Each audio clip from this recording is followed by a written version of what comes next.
Hello students, welcome to the online classes. My name is Nidhi Dikshit. Today we will continue with the chapter number 11, that is work, power and energy. So students, in the previous class we have studied about work and in what situation work is said to be done, and we have studied about work can be positive, negative or zero, right, depending upon the situation, right. Today we will start with a new topic that is known as energy, right.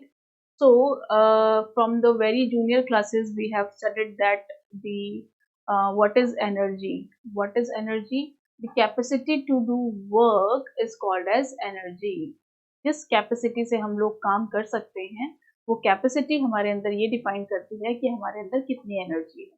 जितनी हमारे अंदर energy होगी हम उतना ही काम कर सकते हैं। The energy contained in a body can be measured by the amount of work it can do. तो कितनी एनर्जी किसी बॉडी में होगी वो हम उसका अंदाजा इस तरीके से लगा सकते हैं कि वो कितना काम कर सकता है। ठीक है, तो therefore work is the degree of the measurement of the energy. तो इस तरह से हम कह सकते हैं कि वर्क जो है एक तरह से डिग्री ऑफ मेजरमेंट है कि जिसके अंदर जितनी एनर्जी होगी वो उतना काम कर सकता है। कि मान लीजिए किसी के अंदर कम एनर्जी है तो वो कम काम करेगा और जिसके अंदर ज्यादा एनर्जी है तो वो ज्यादा काम करेगा। तो इस तरह से हम लोग कह सकते हैं कि the capacity to do work is called as energy. If amount of work to be done is 1 joule, अगर हम कहते हैं कि अगर अमाउंट ऑफ वर्क जो है वो 1 जूल है तो हम कह सकते हैं कि उसके अंदर जो एनर्जी रिक्वायर्ड होगी उस 1 जूल ऑफ वर्क को काम करने के लिए वो भी कितनी होगी 1 जूल। क्योंकि एनर्जी और वर्क जो होती है उन दोनों की जो यूनिट्स होती हैं वो क्या होती हैं, सेम होती हैं।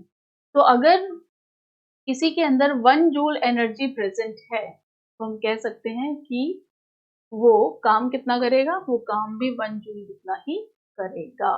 ठीक है, अब हम देखते हैं टाइप्स ऑफ एनर्जी। एनर्जी की बहुत सारी टाइप्स होती हैं, हम उसको देखते हैं वन बाय वन। तो सबसे पहले आती है mechanical energy. Mechanical energy is energy which the body has due to its motion. Mechanical energy जो होती है वो एनर्जी होती है जो कि किसी एक बॉडी के पास होती है उसके मोशन की वजह से या उसकी पोजीशन की वजह से उसको बोलते हैं मैकेनिकल एनर्जी। सेकेंड आती है heat energy. Heat energy is the result of movement of tiny particles called the atoms, molecules और ions in the solid, liquid और द गैसेस। अब क्या होता है कि मान लीजिए हमने पढ़े हैं, छोटी क्लासेस से पढ़ते हुए आ रहे हैं कि सॉलिड, लिक्विड और गैसेस के अंदर एटम्स का जो अरेंजमेंट होता है वो क्या होता है, अलग अलग होता है। जैसे कि हम देखते हैं सॉलिड्स के, अगर हम देखते हैं सॉलिड्स को मैं एस से डिनोट कर रही हूँ, लिक्विड्स को मैं एल से डिनोट कर रही हूँ और गैसेस को मैं जी से डिनोट कर रही हूँ। ठीक है, तो सॉलिड्स के अंदर अगर हम देखते हैं तो एटम्स का अरेंजमेंट क्या होता है, एटम्स जो होते हैं क्लोजली पैक्ड होते हैं, उनके अंदर कोई स्पेस ही नहीं होता और स्पेस होता भी है तो बहुत छोटा सा स्पेस होता है। सारी स्पेसेस जो होती हैं उनके अंदर भरी हुई होती है, कोई स्पेस नहीं है। ठीक है, सिमिलरली अगर हम लिक्विड्स को देखते हैं, लिक्विड्स के अंदर अगर हम देखें तो लिक्विड्स के अंदर जो स्पेसेस होती है ना एटम्स के बीच में वो थोड़ी थोड़ी दूर होते हैं, ऐसे होते हैं लिक्विड्स। ठीक है, और अगर हम गैसेस की बात करते हैं तो गैसेस के अंदर जो एटम्स का अरेंजमेंट होता है वो कुछ इस तरीके से होता है। तो आप देख रहे हो कितने सारे स्पेसेस हैं।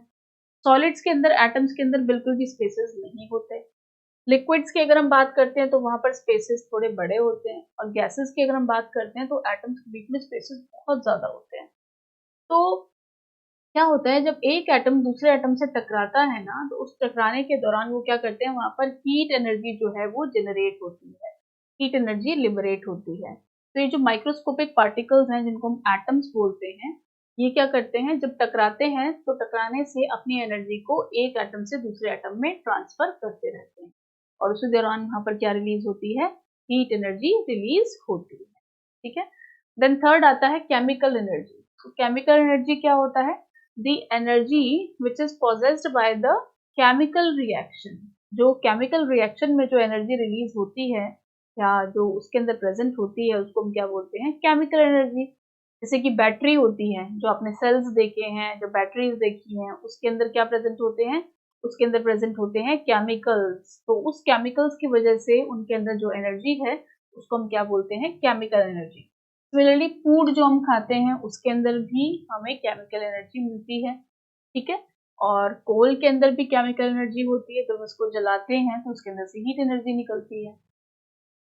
सिमिलरली आती है हमारे पास electrical energy. The energy which is generated by electrical charges is called as electrical energy. जो इलेक्ट्रिकल चार्जेस की वजह से जो एनर्जी होती है उसको बोलते हैं इलेक्ट्रिकल एनर्जी।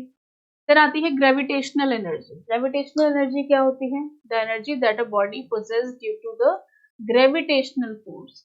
ग्रेविटेशनल फोर्स की वजह से किसी बॉडी के अंदर जो एनर्जी होती है उसको हम बोलते हैं ग्रेविटेशनल एनर्जी, ठीक है। नेक्स्ट आता है न्यूक्लियर एनर्जी।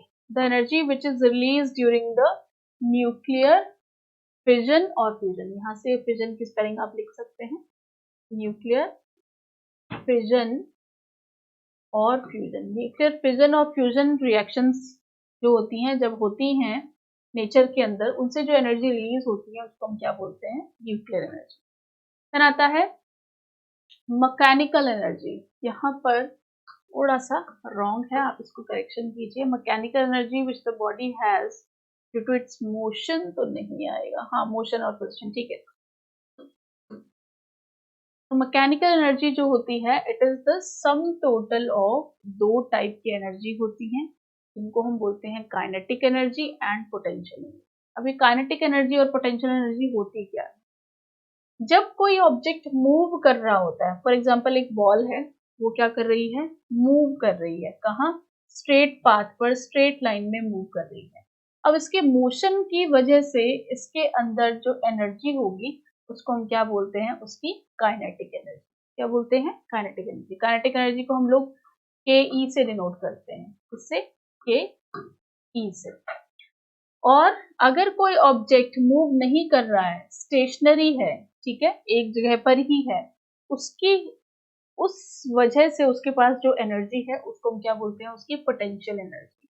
इसको हम किससे डिनोट करते हैं, इसको हम डिनोट करते हैं पीई से। P stands for potential and E stands for energy. तो मैकेनिकल एनर्जी क्या होती है, मैकेनिकल एनर्जी इसी काइनेटिक एनर्जी और पोटेंशियल एनर्जी का सम होती है, यानी कि टोटल होता है इसका। तो हम मैकेनिकल एनर्जी को किस तरह से लिख सकते हैं, mechanical energy ME is equals to KE plus PE, यानी कि पोटेंशियल एनर्जी और काइनेटिक एनर्जी के सम को हम क्या बोलते हैं, मैकेनिकल एनर्जी, ठीक है।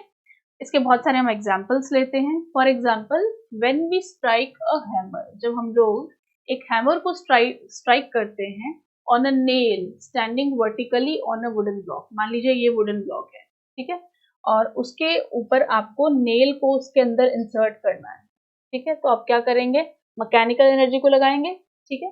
तो मैकेनिकल एनर्जी में आपने क्या किया, यहाँ पर आपको क्या क्या प्रोसेसेस देखने को मिलेंगे। तो जो हैमर है, हैमर को आपने क्या किया, जब आप इसके ऊपर मारेंगे तो आप क्या करेंगे, हैमर को थोड़ा सा ऊपर की तरफ उठाएंगे, यानी कि आपने उसकी पोजीशन को चेंज किया।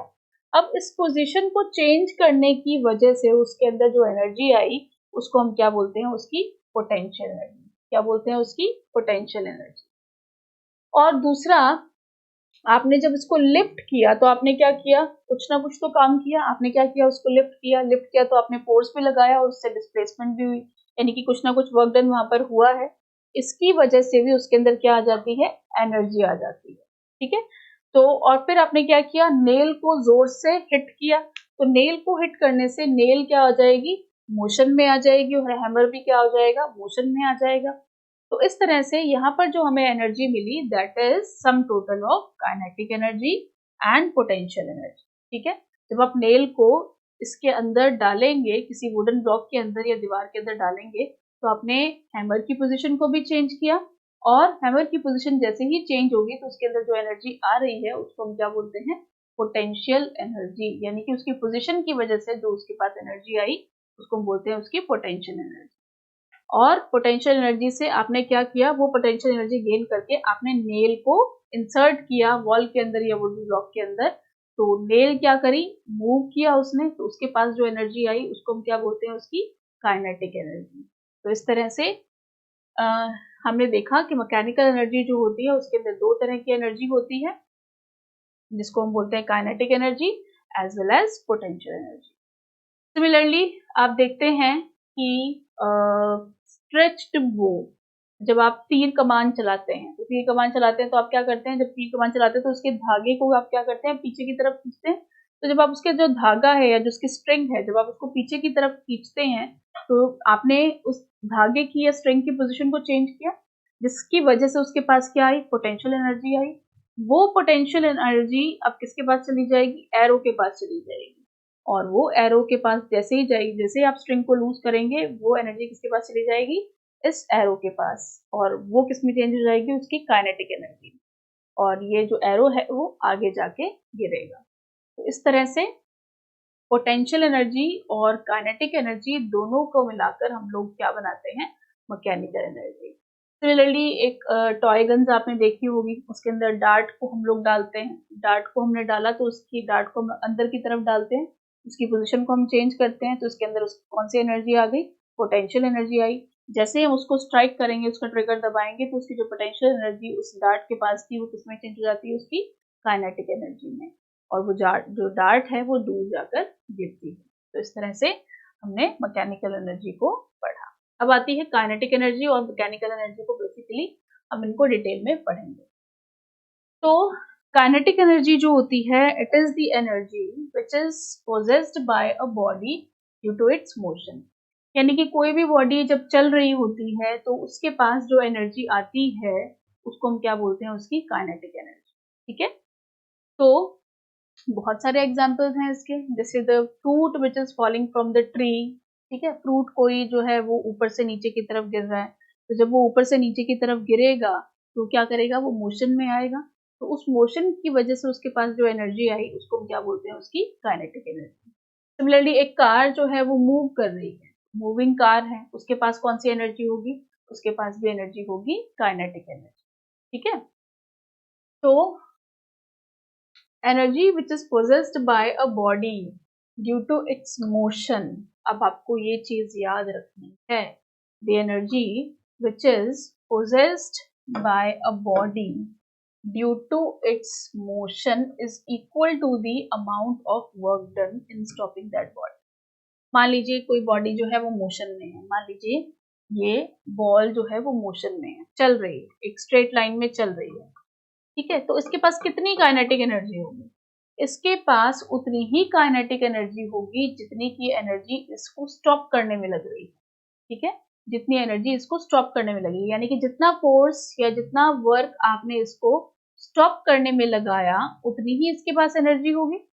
सिमिलरली मान लीजिए एक कार है, वो मूव कर रही है, तो जब कार मूव करती है तो कार को स्टॉप करने के लिए कितनी एनर्जी की रिक्वायरमेंट है, तो वही उसका क्या होगा, कितना वर्क की रिक्वायरमेंट है। मान लीजिए चल रही है, तो आप उसे रोकना चाह रहे हैं, तो रोकना जब चाहेंगे यानी कितना काम आपको करना पड़ रहा है इस कार को रोकने के लिए, इसके पास कितनी होगी, उतनी की एनर्जी होती है।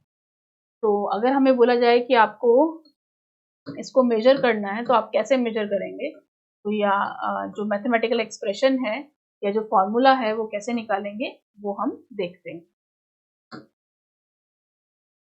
मेजरमेंट और expression of the kinetic energy by a moving body. अब हम देखेंगे कि किस तरह से हम इसका फॉर्मूला जो है वो निकालेंगे। तो let us consider a body of mass m। हम कंसीडर करते हैं कि एक बॉडी है जिसका मास जो है वो क्या है, m है, और वो किस स्पीड से मूव कर रही है, u स्पीड से मूव कर रही है। ठीक है, मान लीजिए एक बॉल है, इस बॉल का मास कितना है, m, mass is equals to m, और स्पीड जो जिससे मूव कर रही है दैट इज u। ठीक है, तो u क्या हुई, इसकी इनिशियल वेलोसिटी हुई। Now force F x on it, मान लीजिए कि मूव कर रही है और हमने इसके ऊपर फोर्स लगा दिया F, और फोर्स F लगाने से it causes a displacement of s in the body and speed of the body becomes v। अब आपने क्या किया, ये बॉल जो है वो चल रही है, मूव कर रही थी, इसका मास m है और इसकी स्पीड u है। आपने इसके ऊपर थोड़ा सा और फोर्स लगाया, फोर्स क्या लगाया, इस डायरेक्शन में फोर्स लगाया आपने। ठीक है, आपने किस डायरेक्शन में फोर्स लगाया, इस डायरेक्शन में फोर्स लगाया, तो थोड़ा सा फोर्स लगा तो इसकी जो स्पीड होगी वो क्या हो जाएगी, चेंज हो जाएगी। तो स्पीड क्या बन जाएगी, अब इसकी v बन जाएगी। और आपने थोड़ा सा फोर्स लगाया होगा तो थोड़ा सा डिस्प्लेस भी किया होगा, यानी कि इसका डिस्टेंस भी चेंज हुआ होगा। तो से सपोज आपने जब इसको थोड़ा सा पुश किया तो ये s डिस्टेंस से मूव की, तो हमारे पास 4 चीजें आ गई हैं। इसका मास आ गया है, मास तो हमें पता है m है। स्पीड कितनी है इसकी, u इसकी स्पीड है जिससे वो चल रही थी। आपने थोड़ा सा इसके ऊपर फोर्स लगाया तो उसकी वेलोसिटी चेंज हो गई। अब वेलोसिटी क्या बन गई, इसकी v बन गई। और थोड़ा सा ये डिस्प्लेस भी की, यानी कि इसने थोड़ा सा डिस्टेंस भी चेंज किया। डिस्टेंस कितना कवर किया इसने, s। अब क्योंकि इसकी इनिशियल वेलोसिटी और इसकी जो इनिशियल वेलोसिटी और फाइनल वेलोसिटी चेंज हो रही है टाइम के साथ, उसका मतलब यहाँ पर एक्सेलरेशन भी हुआ होगा। ठीक है, तो हम न्यूटन का जो न्यूटन का नहीं, जो थर्ड इक्वेशन जो होती है हमारी मोशन की, उससे पता है हमारे पास ये वाला फॉर्मूला आता है, v square is equal to u square plus 2as। आता है ना ये वाला। पहला कौन सा था, पहला था v is equal to u plus a t. दूसरा कौन सा था, s is equal to u t plus half a t square. ठीक है, और थर्ड इक्वेशन ऑफ मोशन थी हमारी ये वाली। तो अब हम क्या करेंगे, इसके अंदर से हम लोग एक्सेलरेशन को अलग कर लेते हैं। एक्सेलरेशन को अगर हम अलग करेंगे तो ये u जो है वो यहाँ चला जाएगा, क्या बन जाएगा, v square minus u square. और 2s क्या आ जाएगा, 2 यहाँ पर s आएगा, 2s क्या हो जाएगा, इसके नीचे आ जाएगा। अब नेक्स्ट में हम देखते हैं क्या करें हम। अब हमें पता है कि न्यूटन का जो सेकेंड लॉ ऑफ मोशन होता है वो क्या बोलता है, वो बोलता है F is equals to m into a, बोलता है। ठीक है, तो अब हम यहाँ करेंगे, इस एक्सेलरेशन की वैल्यू को यहाँ पर पुट कर देंगे, तो m वैसे का वैसे ही रहेगा। एक्सेलरेशन की वैल्यू अगर हम पुट करते हैं तो v square minus u square upon 2s आ जाता है। ठीक है, अब हम क्या करेंगे, इस s को हम इधर ले जाएंगे, तो इस s को अगर हम इधर लेकर जाएंगे तो हमारे पास क्या हो जाएगा, f इंटू एस, और यहाँ पर क्या बच जाएगा, हाफ, यानी कि 1/2 ये बच जाएगा, into m into v square minus u square हमारे पास बच जाएगा। ठीक है, तो अगर हम इसको देखते हैं तो एफ एस, और हमें पता है कि W जो होता है, यानी कि वर्क डन जो होता है वो किसके बराबर होता है, फोर्स इंटू डिस्प्लेसमेंट होता है। तो वर्क डन जो होता है वो फोर्स इंटू डिस्प्लेसमेंट होता है, तो हम यहाँ पर इसको W से रिप्लेस कर सकते हैं, बिल्कुल कर सकते हैं। तो W किसके बराबर हो जाएगा, W किसके बराबर हो जाएगा, half into m into v square minus u square. अब आ गया हमारे पास। तो हम इसको अगर हम खोलें ब्रैकेट्स को तो हम क्या कैसे लिख सकते हैं, W is equal to half m v square minus half m u square बन जाएगा हमारे पास। तो इस तरह से हम लोग क्या कह सकते हैं कि the amount of work done, क्या, the amount of work done is equal to the change in kinetic energy. Amount of work done is equal to the change in kinetic energy. Kinetic energy change हो रही है, यहाँ पहले initial कुछ इसकी और energy से मूव कर रही थी, कुछ और एनर्जी थी उसके पास, इनिशियल वेलोसिटी कुछ और थी, और हमने जब उसके ऊपर थोड़ा सा फोर्स लगाया तो थोड़ा सा डिस्प्लेस किया तो उसके पास जो एनर्जी आई वो कुछ और थी। तो इस तरह से हमने उसके ऊपर कुछ काम किया। वो काम कैसे हम लोग निकाल सकते हैं, हम निकाल सकते हैं उसकी फाइनल जो एनर्जी थी और माइनस उसकी इनिशियल एनर्जी। अब हम कहते हैं कि अगर किसी ऑब्जेक्ट की इनिशियल वेलोसिटी 0 है, अगर किसी ऑब्जेक्ट की इनिशियल वेलोसिटी 0 है, तो हम यहाँ पर अगर इसकी वैल्यू पुट करते हैं तो half into m into you square, you तो 0 है तो ये पूरी की पूरी टर्म क्या हो जाएगी, 0 हो जाएगी। ये पूरी टर्म माइनस में क्या हो जाएगी, 0 हो जाएगी, और हमारे पास वर्क डन कितना निकल कर आता है, हाफ mv स्क्वायर। और हमें पता है कि वर्क डन जो होता है वो एनर्जी के बराबर होता है। तो उस तरह से हम लोग क्या कंक्लूड करते हैं कि वर्क को अब यहाँ पर हम क्या लिख देंगे, काइनेटिक एनर्जी से लिख देंगे। तो काइनेटिक एनर्जी हमारी किसके बराबर हो जाएगी, वर्क डन के बराबर हो जाएगी, और हमारे पास फॉर्मूला जो है वो ये वाला निकल कर आता है। तो काइनेटिक एनर्जी, ई के का मतलब क्या होता है, काइनेटिक एनर्जी।